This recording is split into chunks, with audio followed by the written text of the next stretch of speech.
Hello, hello, hello, hello.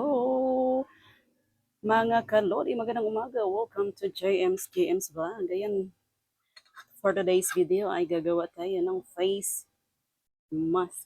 Ano face mask? Parang coronavirus. Hindi. Ano to sa mukha, hindi sa face mask sa mukha nga, no? Ito, gawin natin. Ito lang ang ingredients, no? Ayan. Imamash muna natin, no? Imamash natin ng bonggang-bongga mga kaibigan. No? Wala kasi tayong pampunta sa, ano, sa mga beauty clinic na yan. So, natagpuan natin ito sa ating mga kitchen. Ayan. Ito na naman ang ating sikretong malupet sa mga makikinis na mga fest. No? Makikinis na mga fest. Fest ba? Ito yung mga ginagawa ko ba kasi hindi natin afford yung mga yung mga mahalin ba. So, alternatibo na muna tayo. Alternative na nakikita natin sa ating mga kitchen. Marami diyan sa ating mga kitchen, no? Titigan nyo lang yung mga patatas. Pwede din yan, no? Gumawa din ako last time ng face na face mask na galing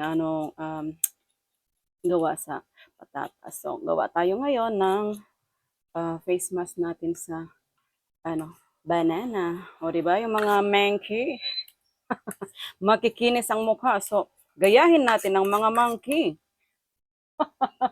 Kaso nga lang, ipapahid natin. Here we go! Here we go, mga kaibigan ako. Iwasan lang natin na, malagyan yung mga ice natin. Ayan. O, di ba? Naku.